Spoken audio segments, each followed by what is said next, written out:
The wind carried dust across the wide valley as the last light of evening stretched over the old frontier land. It was the kind of land where stories were born from struggle and fate, where hearts changed under open skies and shadows moved between cactus and rock. On that quiet ridge stood a young bride named Leora, clutching a worn letter against her chest. The words inside were simple, yet heavy enough to make her pulse rise. They had arrived that morning, carried by a rider wearing the colors of the Apache king. "Go get cleaned up and wait for me," the Apache king wrote to his young bride in a letter. The message was short, but the meaning behind it stirred every corner of her spirit. She had only been in his camp for a few weeks, married by an agreement that joined two worlds tired of tension and bloodshed. Leora had grown up on a lonely ranch where the old American plains felt like both home and prison. Her father believed a woman belonged behind walls, not out under the sun. But fate had a habit of stepping in when least expected, and fate had stepped in the day the Apache king rode across her family's land. He had not taken her by force. He had asked for her, offered peace, protection, and a future built on something more than fear. Many in the valley whispered about him. Some called him a ruler born from fire. Others said he had no weakness. But Leora knew there was something different in him, something she could not yet name. The king, known only as Talon among his people, carried a power that made men shift when he walked near. He had a presence carved from the mountains and a voice that could still a storm. Yet he spoke to her with a quiet respect that left her confused. She did not know what kind of man he truly was, or what kind of bride he expected her to become. She only knew one thing. He wanted her ready for something tonight. The camp itself was loud with preparation. Horses moved through dust. Warriors checked their weapons. Women stitched hides and sharpened tools. The entire Apache community felt as if it was holding its breath. And there she was, a young bride standing between a past she had not chosen and a future she could not predict. The letter in her hand trembled slightly. She wondered if Talon would notice. He noticed everything. She made her way to the small stream that ran along the side of the camp. The water was cold and clear, the kind of water that reminded her of the old ranch wells back home. She dipped her hands into it, rubbing away dust from her arms. She was not used to the clothing of this land. Soft buckskin clung to her frame, stitched in a way that made her feel both modest and exposed. It was a new life, and new lives rarely came without fear. While she washed, she remembered the first night she saw him. He had walked into her father's yard with a calm that unsettled the men standing guard. He had not raised his voice or his weapon. He had simply spoken. His purpose was clear. Peace between their lands required trust, and trust required connection. Leora had been chosen for that connection, not because she was the weakest or least valued, but because the king had seen something in her. Something in the way she stood tall, despite a life of confinement. Something in the way she looked at the horizon instead of the ground. Now, as she watched her reflection ripple across the stream, she wondered if he regretted his choice. She wondered why he wanted her cleaned and waiting. She wondered what tonight meant. Around her, the evening grew colder. A few riders passed by, nodding to her with both curiosity and respect. She still felt like an outsider, but there was a softness in their eyes. As if they knew she held a role greater than she understood, she returned to the small tent Talon had given her, lit only by a single lantern. The scent of cedar hung in the air. She brushed her long hair with care, letting it fall freely down her back. She wanted to look presentable, even if she did not fully understand his expectations. She tied a small piece of leather at her wrist, a simple band Talon had given her the day they married. It was not expensive, not rare, but it held more weight than any gold she had seen. Outside, the night sounds began to rise. Coyotes called in the distance. Horses shifted. Fires crackled. But deeper than all of that was something else. A tension that moved under the surface like a hidden river. She felt it. The whole camp did. Something was coming, and she was in the center of it without knowing why. Leora sat on the edge of her cot and held the letter again. "Go get cleaned up and wait for me." The words were not harsh, but they carried command. Talon was a king, but he had never treated her like property. So why tonight of all nights? Did those words feel different? She felt as if the ground beneath her was shifting. As if a truth she had not yet faced was about to rise, a shadow moved outside her tent. Slow steps, heavy, deliberate. Her breath caught. She rose from the cot with both fear and anticipation tightening her chest. For a moment, she thought it was him. She thought Talon had come early, but the figure paused, then turned away, leaving only the echo of footsteps fading into the night. It was not him. Yet something about the movement sent a cold shiver down her spine. She stepped outside, scanning the dark shapes around the firelight. The warriors moved like silhouettes against the red glow, their voices low and tense.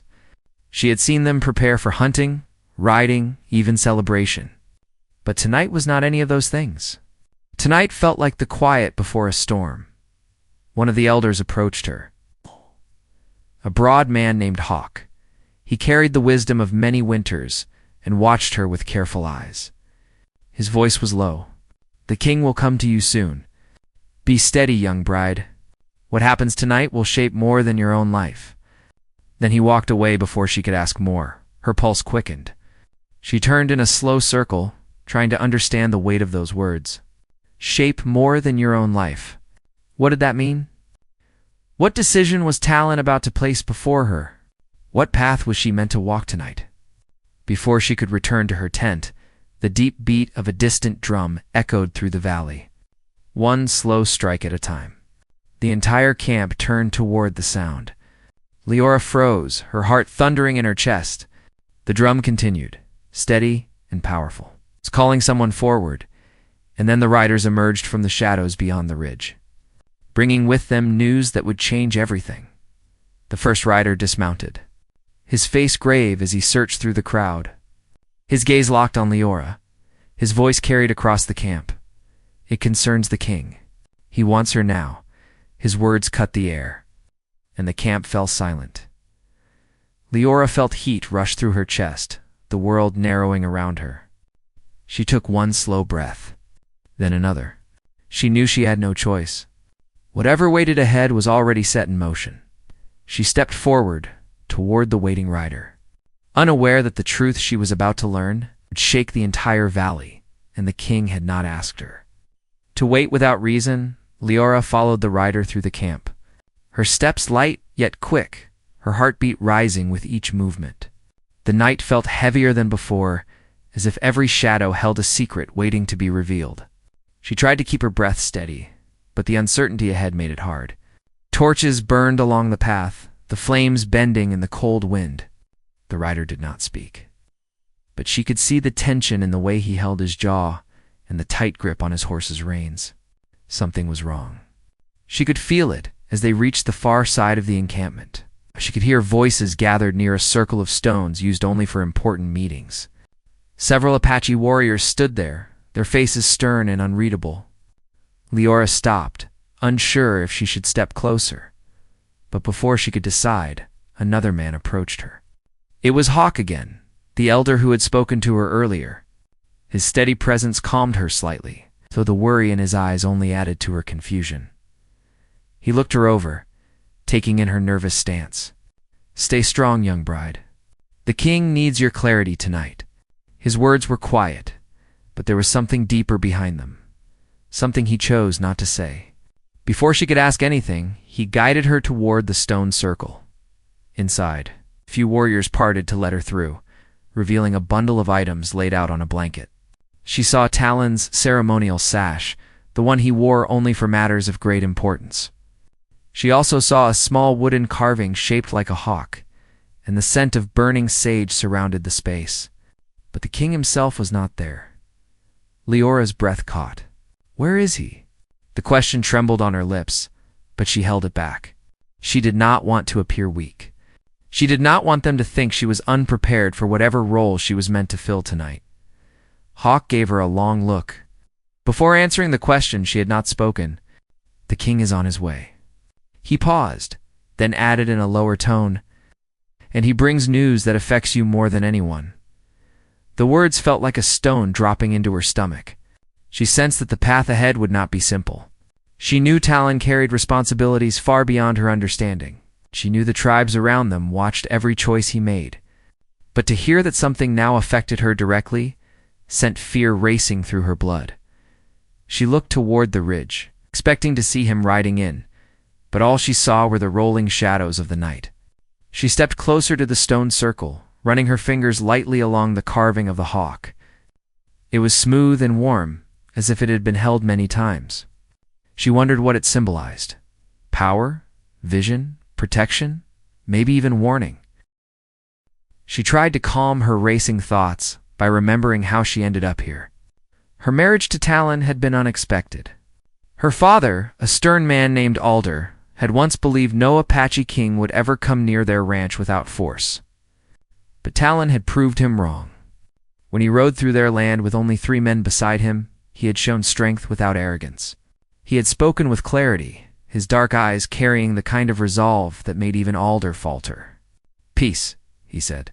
"A future free of old grudges. A bridge for both sides."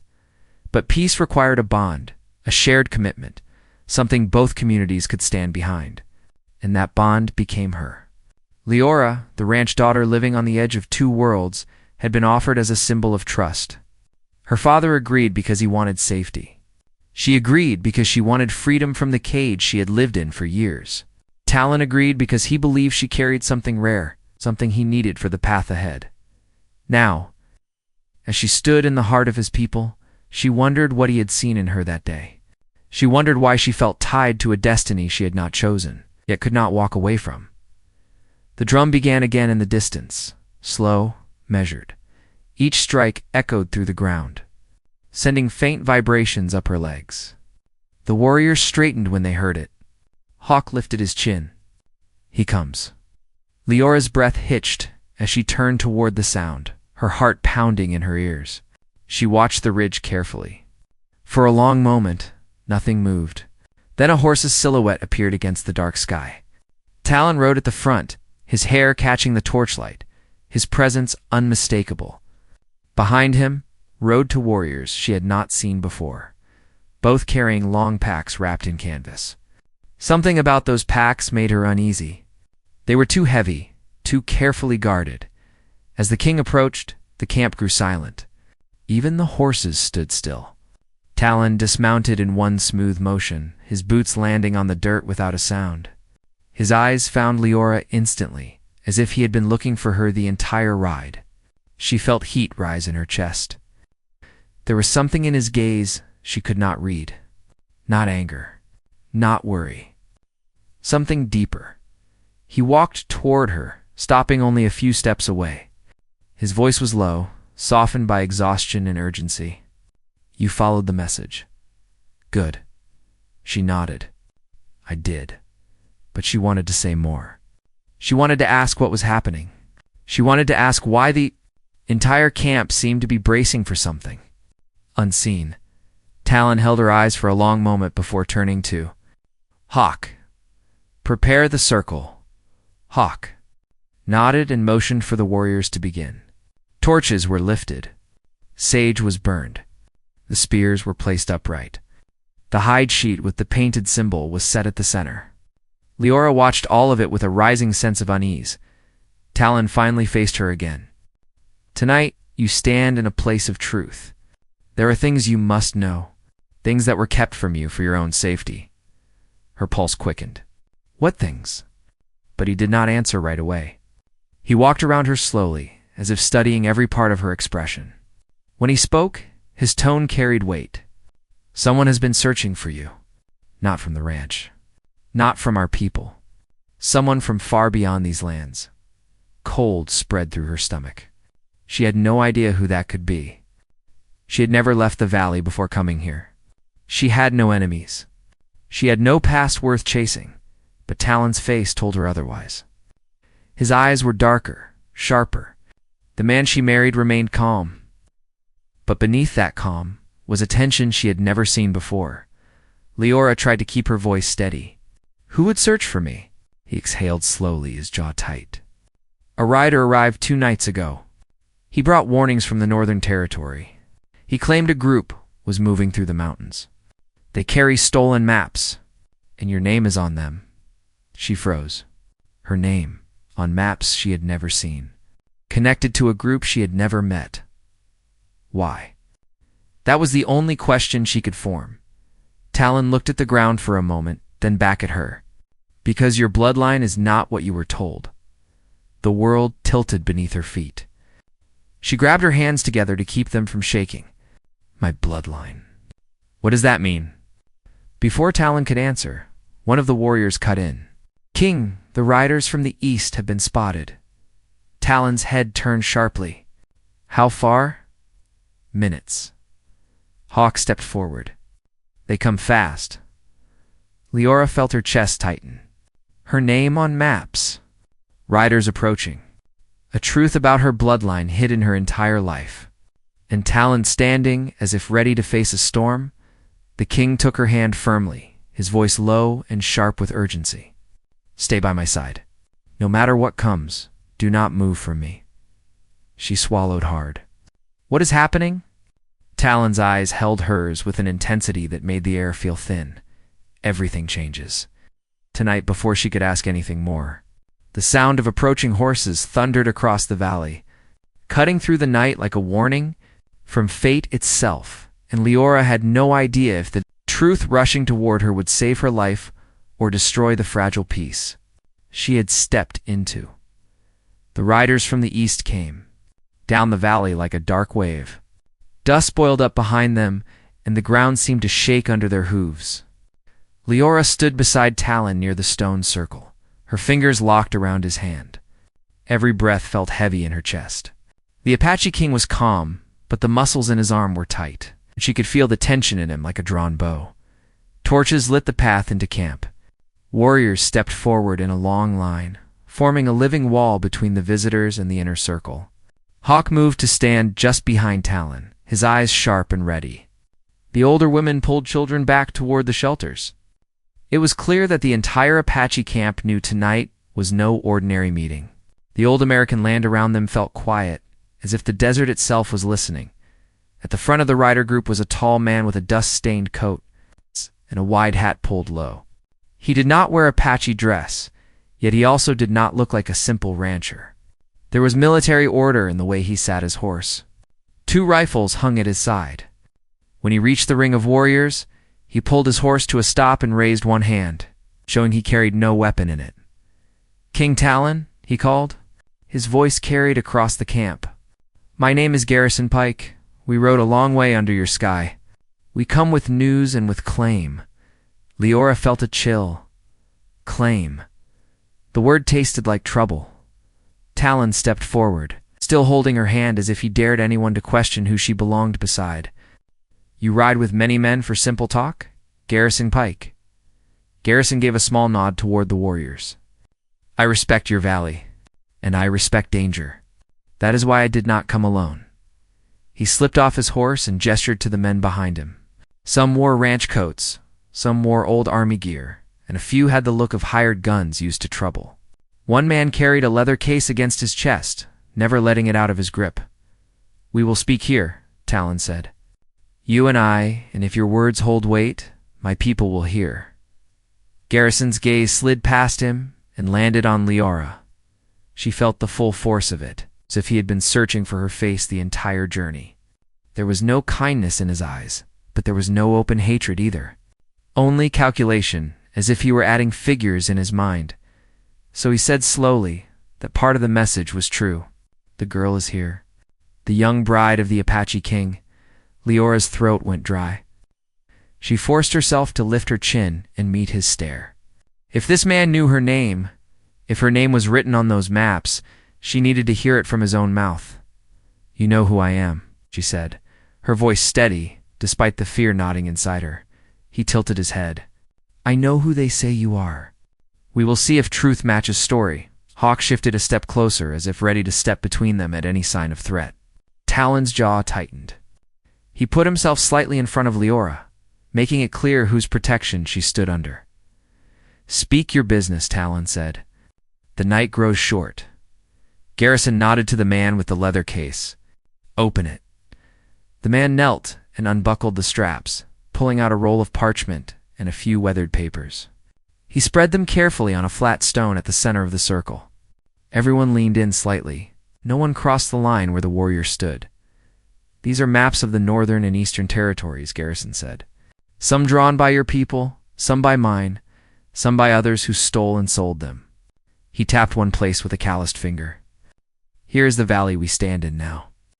Here is the river that feeds it. Here, the old trade path. Here, the mountain with the hidden springs." Leora stared at the marks, trying to make sense of them. She had grown up knowing the land by sight, not by ink. Yet even she could see how the maps laid out every secret path and water source. It made her skin prickle. Whoever held these maps held power. Garrison lifted another sheet, yellowed and fragile. "And this," he said, "is an older record.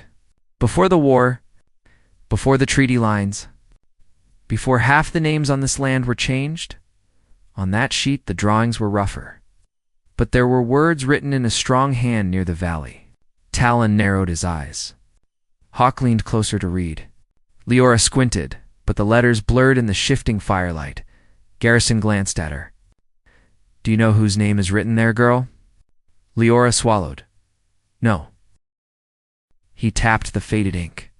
"It is the name of the man who first claimed this valley by law, long before your father raised his ranch fence. Long before any officer rode through here with a uniform. The name of the one who took a stand against both raiders and corrupt traders, the one who tried to protect the springs and the grazing land from being carved into pieces. His name," he said, "was Ryland Creed." The name hit her like a gust of wind. It meant nothing and everything at the same time. She had never heard it from her father. She had never heard it in the valley. Yet the way Garrison said it made the entire camp go quiet. "And what does that have to do with my wife?" Talon asked. His voice was calm but sharp. Garrison looked at Leora again. "Because Ryland Creed vanished in battle, but his bloodline did not end. There are records, letters, witness accounts. His child was carried away from this valley by a woman who feared what would happen if greedy hands reached for that claim. That child's children still carry his right by blood, even if they never knew his name." He paused. "And your bride, King Talon, by all our findings, is the last of that line." Leora felt the world tilt. She gripped Talon's hand harder to keep herself from swaying. "My mother died when I was small," she said slowly. "My father told me nothing of this." Garrison nodded once. "I believe him. Many records were buried. Some on purpose, some in fear. But enough survived for certain men to take interest." Talon's eyes narrowed. "Certain men like you." Garrison lifted his hand slightly, as if to calm the air. "I am not the worst of them. I came because others are moving fast. Men who do not ask before they take. Men who see this valley only as gold, water, and control. They know a legal claim tied to the old name could open doors or close them. They know your bride is the key to that claim." Leora's pulse hammered in her ears. She tried to picture unknown riders, merchants, officers, all chasing a woman they had never met. Chasing her because of a man named Ryland Creed, whose blood she might carry without ever knowing. Hawk spoke for the first time. "If these men want land, they can test themselves against the king and his warriors. Why chase a woman?" "Because paper has power," Garrison said. "This is an old American truth. A bullet can take a life, but the right piece of paper can take a whole valley without firing one shot. If they can prove she is the last of the Creed line and force her to sign that right away, they can claim water, grazing trails, and trade routes in the name of the law. Your people would be called trespassers. On ground you have protected for generations." A murmur moved through the warriors. Leora felt a sick knot twist in her stomach. Only a few weeks ago she had thought marriage to the Apache king was the biggest change of her life. Now she was told she might hold the fate of an entire valley in her hands. Talon's face stayed hard. But Leora felt the slight tremor in his fingers. He knew what such claims meant. The Apache had seen land stolen more than once with ink rather than guns. "Why come to us?" Talon asked. "Why not sell this knowledge to the ones who chase her?" Garrison's gaze darkened. because I once rode with a man who believed this valley should belong to those who bled for it, not to men in distant rooms. That man died, but his words stayed. I may be no Saint King Talon, but I remember a debt. The way he said it made Leora wonder who this dead man was. Another rider, a lost friend, maybe even one of Talon's old enemies. Yet there was no time to ask. The drumbeat in the distance changed, speeding just enough to send another wave of unease through the camp. One of Talon's scouts hurried forward, breathing hard. King, there is another group nearing the outer ridge. Not these men. Different ones. Many. Garrison stiffened. Then we are already late. Talon turned to him sharply. Are they the ones you spoke of? Most likely, Garrison answered. Traitors on paper, raiders by hand. Leora felt the air tighten. Two groups now. Garrison and his riders, claiming to warn and protect. Another set of men closing in with maps, laws, and guns. And in the center of it all, a young bride holding a bloodline she had never asked for. Talon turned to Leora, his voice low enough for only her to hear. I told you someone was searching for you. Now you see why I needed you cleaned and waiting?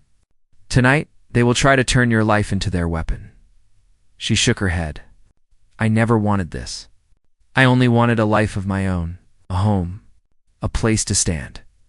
He squeezed her hand. That is exactly why they target you.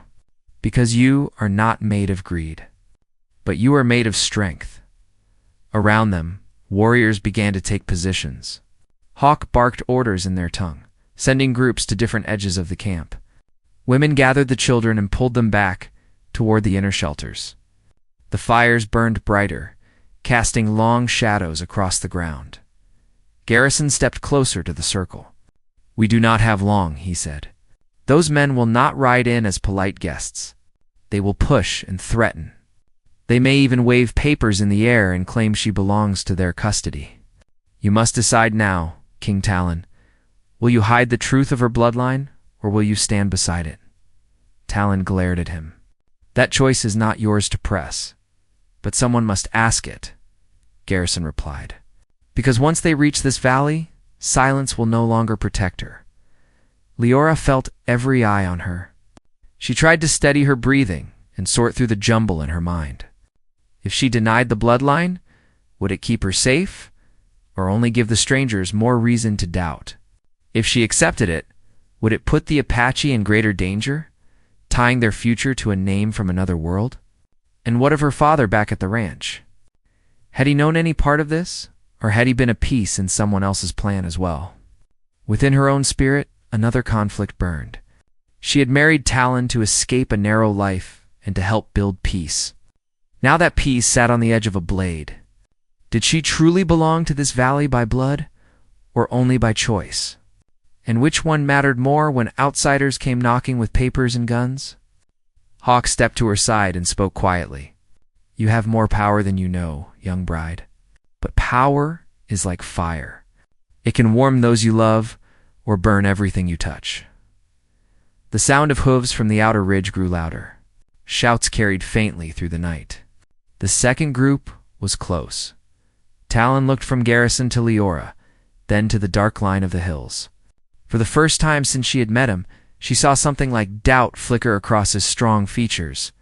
Not doubt in her, but doubt in which road would save his people. He took a slow breath, then turned back to her with steady eyes. Before those men ride into this camp and try to claim you, I need to know where you stand, Leora, not as my bride. As the last of a line that could change this valley, her heart hammered, but she forced herself to hold his gaze. Whatever her answer would be, it would shape not only her future, but the fate of everyone gathered under the old. American sky, the thunder of the approaching riders swelled, rolling over the camp like a growing storm, and the moment of choice closed in around her with every beat of hooves on the hard ground. The thunder of hooves grew louder until even the ground beneath Leora's feet seemed to pulse with the weight of the riders flooding toward the valley. The Apache warriors tightened their lines. Children were pulled deeper into the shelters. Every face was turned toward the dark ridge where shadows moved like a rising storm. Leora stood beside Talon, her heart racing harder with each passing second. This was the moment everything had been building toward, and she still had not given her answer. Talon watched her closely, waiting for the truth she had held locked inside herself. His hands stayed firm around hers, the warmth of his grip grounding her, even as fear tried to pull her apart. He did not rush her, though the danger pressed in from all sides. His patience only made her chest tighten more. He believed she had strength. He believed she would stand with him. Leora took a slow breath and looked toward the approaching riders. The valley she had known since childhood was no longer the quiet place she once walked barefoot across. It had become a battlefield of claims, loyalties, and secrets. She remembered the old ranch nights when she'd gaze at the moon and dream of freedom, never knowing that her dreams tied her to a history older than she understood. She thought of her father Alder, stern but strangely silent whenever she asked about her mother. Why had he never spoken the name Ryland Creed? Why had he hidden such a bloodline? The hooves grew louder. A torch guttered in the wind. A horse snorted nervously. She swallowed her fear and finally spoke to Talon.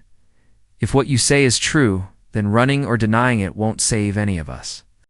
If this valley is tied to my blood, then I will face whatever comes with it. But I stand with you first. Talon's jaw shifted. A subtle relief flickered in his eyes before he hid it behind his warrior calm.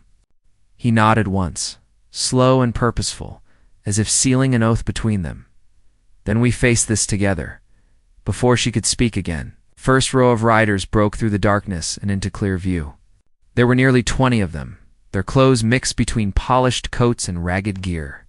Their leader rode in the center, a man with a sharp profile and a stiff posture that oozed entitlement.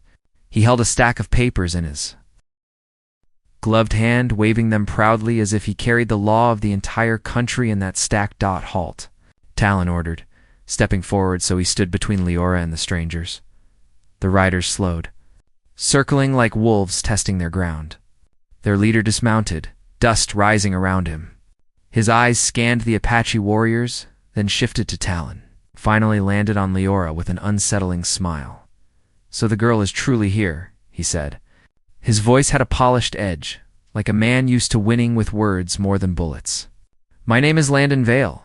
I represent the Territorial Council in Kerry, full authority to act on its behalf. Hawk stepped forward with a fierce glare. Authority from men who never set foot on this land means little here.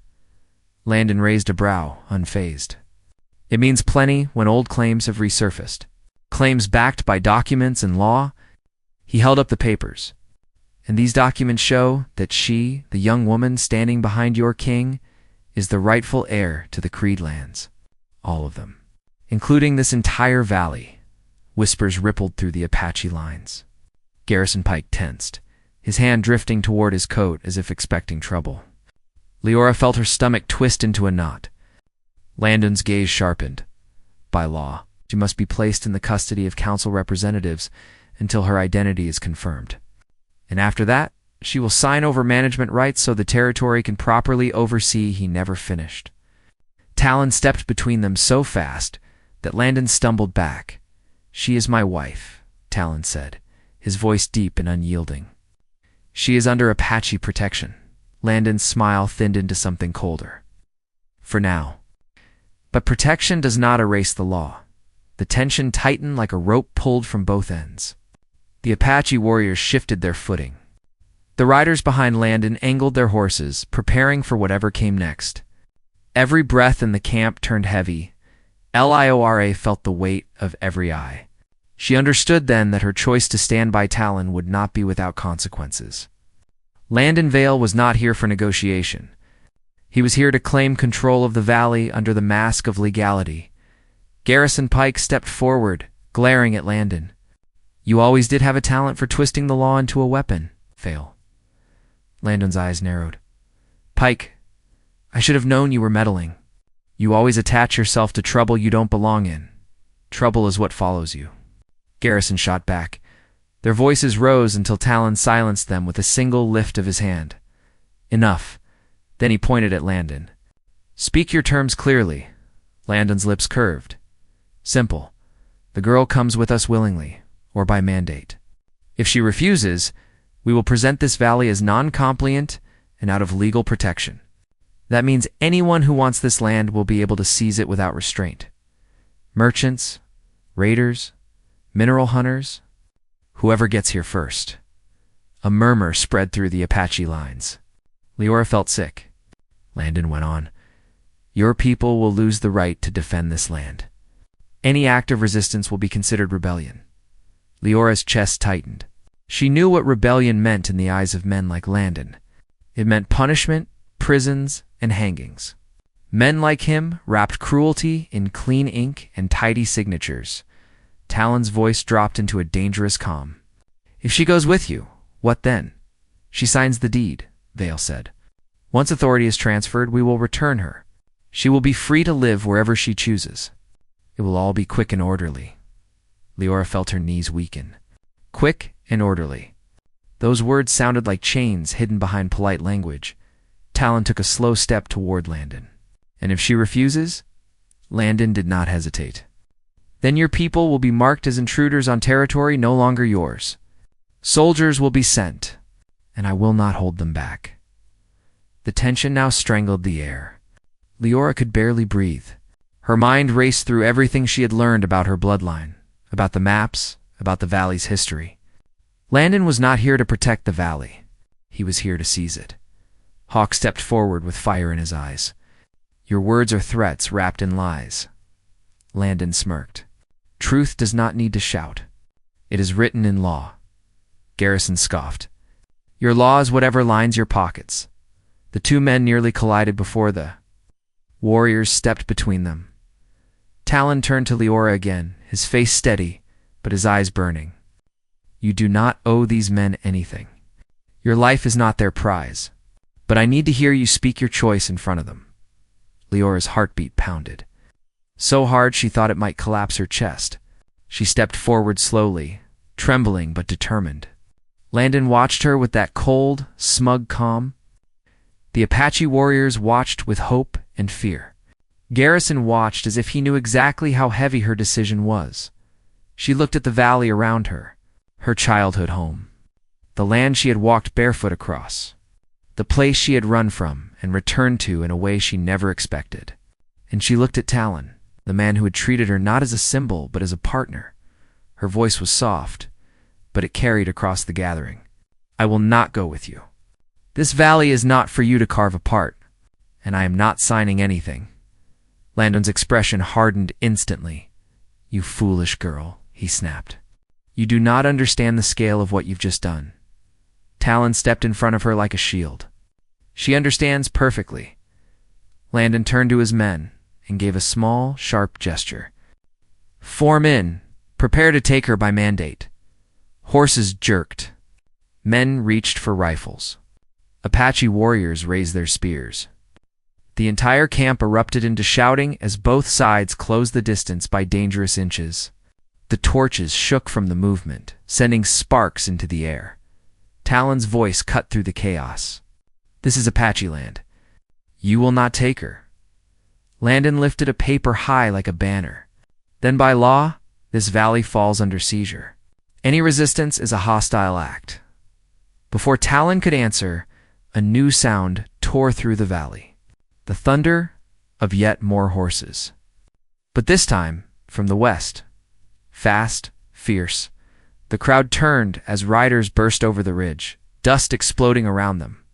One of the Apache scouts ran forward shouting, "It is another force. Not theirs. Not ours." Landon stiffened. Talon's hand tightened around Leora's. The new riders galloped straight toward the camp. The moment they reached Torchlight, their leader stood in the stirrups and yelled with a booming voice, "We come for the Creed girl. Hand her over, or face the fight you cannot win." Leora's breath stopped. Talon's arm wrapped protectively around her. Landon Vale spun toward the new threat, furious that someone else was trying to claim what he had come for. The valley was drowning in riders. The Apache surrounded. The truth sharpened like a blade, and Leora stood at the center of it all, the woman every side sought to control. The conflict had reached its peak. The next choice, or strike, could change everything, and the storm was only seconds away from breaking. The second group of riders thundered into the valley with a force that seemed ready to tear the night apart. Dust billowed behind them, their horses breathing hard, their eyes wild with the hunger of men who chased power and land. But even as they came charging forward, something shifted in the air. Something deeper than the roar of hooves or the shouts of angry men. Leora felt it before she could understand it. Talon felt it too. His hand tightened around hers, steady and sure. Silent promise that he would fight until the last breath to keep her safe. The Apache warriors closed ranks.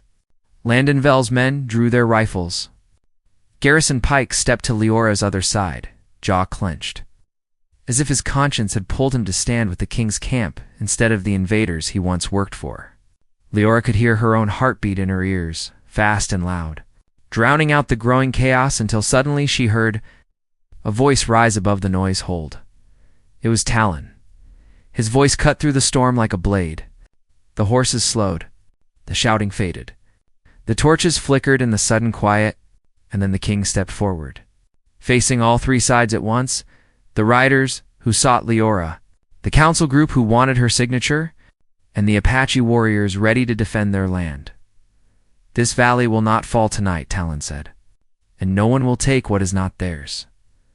The leader of the new riders laughed, a cold laugh that grated against the night. Spoken like a man who believes he owns every shadow in this place. "I own nothing," Talon answered, "but I protect everything that matters within these mountains." Leora stepped up beside him, lifting her chin despite the fear still twisting inside her. She knew the time had come to speak not only for herself, but for everyone who had been dragged into a fight she never wanted. She took a breath and addressed the newest rider. "You say you came for me? Why?" The rider's eyes narrowed under his hat. "Because the one who holds the creed claim holds the valley. And we intend to make sure the law rests in the right hands." "But I am the one with the bloodline," she replied. "And I choose to protect this valley, not sell it to the highest bidder." A murmur rippled through both sets of outsiders. Her voice gained strength as she continued. "This land does not belong to men who hide behind papers, threats, or guns. It belongs to those who live on it, work on it, and bleed for it. My mother ran from these fights to give me peace. I am choosing to end them, not run from them." The leader of the riders scowled. "And how do you intend to stop us?" Talon stepped forward, his voice deep with calm certainty. "With the truth you did not expect." Hawk handed something to the king. A leather-wrapped bundle. Talon unrolled it slowly, exposing a stack of sealed letters, faded family crest carved into a small silver piece, and a parchment older than any they had seen that night. "This is the creed oath," Talon said. "And these letters prove the bloodline was not abandoned. They prove the valley was never meant for traders or raiders or councils who wanted control. It was meant to return to its rightful keeper when danger rose again." Landon Vale's face lost its smug control. "That is impossible. Those records were lost." Talon looked at Garrison Pike. Only two men who wanted them lost. Garrison exhaled, the weight of his past in his eyes. "I found them in a safe house built by Ryland Creed's friend. I kept them hidden because the wrong hands would have destroyed them." Leora stepped beside Talon and touched the parchment gently. Her heart pounded as she realized what she held. The riders watched her, confused and unsettled. Landon Vale stared in disbelief as she lifted the parchment so all could see. "This is a declaration of trust," she said. "My ancestor wrote it for the Apache people, not for people who wanted to carve the land apart. It says that if his child's line survives, and if the valley faces danger from outsiders, then the land falls under the protection of the Apache king." Not the Territory Council's silence shook the night harder than noise ever could. Even the horses seemed to stop breathing. The leader of the new riders frowned. "That is not possible. No law would allow that." Talon held the parchment firmly.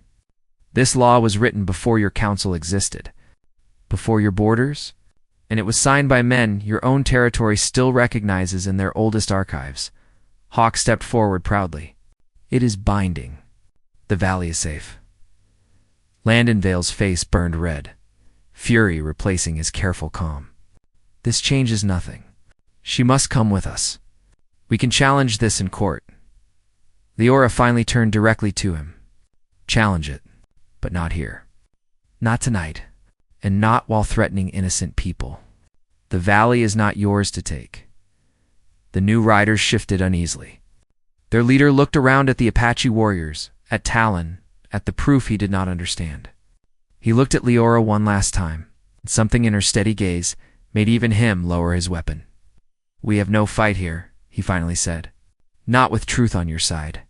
He gave his signal, and his men turned their horses away. Landon Vale shouted after them. You fools! You are running from nothing but ink. But the riders did not look back. They disappeared into the darkness from where they came, leaving Landon standing alone with his anger and his papers that no longer held any power. Talon faced him calmly. Leave this valley today, and do not return. Landon's jaw tightened, but he saw the truth. He was outnumbered, outmaneuvered, and outmatched by history itself. With a bitter snap in his voice, he barked an order to his men. They turned away, defeated, and rode off in silence. The valley became still again. Slowly, the tension dissolved. Apache warriors lowered their spears. The torches burned brighter as if relieved. The night sky stretched over them, wide and calm like a blessing. Leora exhaled, entire body trembling with the release of everything she had held inside. Talon turned to her, his strong face softening. You stood as a true protector of this land, he said. You honored your ancestors and honored your heart. Leora's eyes warmed. I could not have done it alone. Your people gave me strength. You gave me my place in this valley. He brushed his thumb gently along her hand. You were always meant to stand here, not because of bloodline or law, but because this valley is safer with you in it. Garrison stepped forward quietly, his voice thick. I owe you both an apology. I could have brought these truths sooner, but fear makes cowards of all sorts of men. Leora shook her head. You brought them when it mattered. That is what counts. Hawk laughed softly, placing a hand on Garrison's shoulder. Then stay a while. Share a fire with men who now call you friend instead of stranger. For the first time that night, a warm smile tugged at Garrison's mouth. I believe I will. The Apache women came out from the shelters, relieved and smiling. Children ran to the fires. Warriors wrapped their arms around their families. The camp transformed from a battleground to a place of peace once more. Talon walked with Leora toward the rising light of dawn. A gentle breeze brushed through her hair, carrying with it the scent of cedar, earth, and new beginnings. She leaned against the king she had once feared and now trusted with everything in her soul. What happens now? She asked softly. Talon looked over the valley, his expression full of quiet pride. Now we rebuild together, and we make this place a home for our people and for the family we will raise. Her heart warmed. The valley stretched before them, endless and beautiful in the morning glow. For the first time in her life, Leora felt wholly free, not because she had escaped a fate, because she had chosen one. The sun rose over the old American land, casting gold across the hills. Peace settled like a soft blanket over the camp, and with her hand in Talon's, Leora stepped into her future, knowing she had protected more than a valley. She had found where she truly belonged. The story of the Creed line ended not in fear or loss, but in unity, strength, and a love rooted deep in the earth they all called home.